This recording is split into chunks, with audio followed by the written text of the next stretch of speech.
Bonjour, je m'appelle Rita Palacios et cette fois-ci je vais vous parler à propos de le cycle d'apprentissage de Cobb et le cycle de réflexion de Gibbs. Selon Cobb, l'être humain apprend par l'expérience. Il a développé un modèle d'apprentissage par l'expérience appelé aussi le cycle de Cobb. Ce cycle est répétitif et compose de 4 étapes. L'expérience concrète basée sur le vécu, l'observation réfléchie qui permet une réflexion, une analyse avant de se lancer dans l'action, la conceptualisation abstraite qui est la conclusion, l'expérimentation active qui c'est la réalisation concrète. J'ai deux exemples de mon milieu de travail. Le premier, c'est que les enfants sont en train de jouer avec les chaises dans la classe et ils les ont mis ensemble. Ils sont assis et l'enfant A remarque qu'il a besoin d'un volant pour conduire. Il cherche dans la classe et il trouve la couverture d'une boîte ronde et il décide que c'est le volant. L'enfant est capable d'observer et de trouver les éléments pour continuer son jeu. Le deuxième exemple, dans l'art scientifique, l'enfant trouve des pierres et décide de les mettre dans un contenant. Il commence un par un, mais bientôt il réalise que pas toutes les pierres vont rentrer dans le contenant. Il essaye quelquefois et il trouve la façon de mettre les plus grands d'abord et après les plus petits. De cette façon, il est capable de réussir à mettre les plus pierres possibles. Selon Cobb, il y a aussi les préférences d'apprentissage. Il y a quatre préférences. Le divergent, où l'enfant apprécie d'apprendre par l'expérience. L'assimilateur, il apprécie les cours théoriques. Les convergents, il apprécie les activités et les projets autogérés. Et l'accommodateur, qui apprécie les exercices en petits groupes.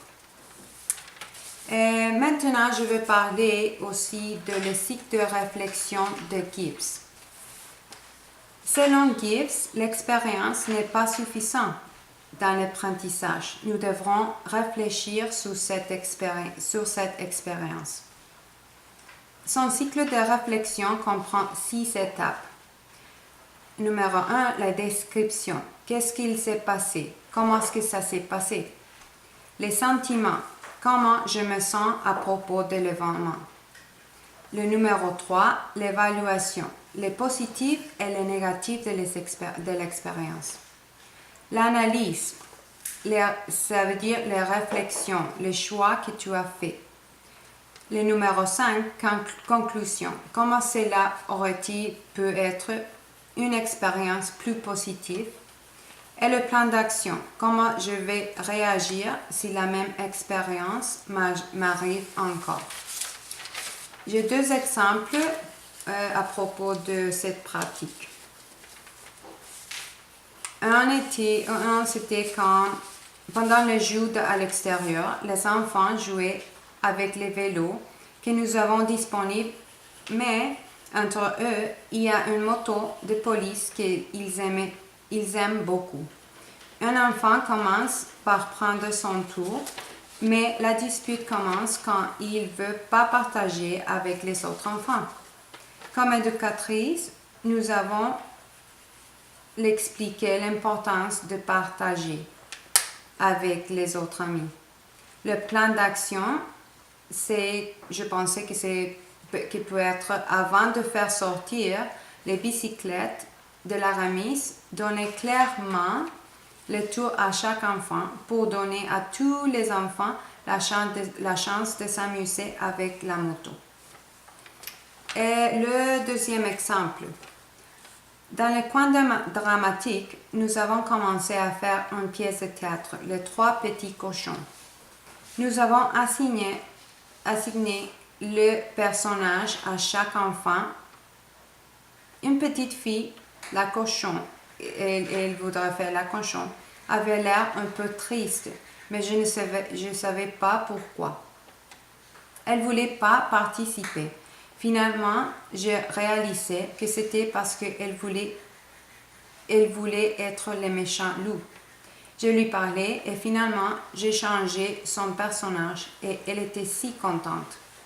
J'ai réalisé que le fait d'être flexible et plus vigilant de ses comportements peut empêcher la frustration peut-être de les enfants.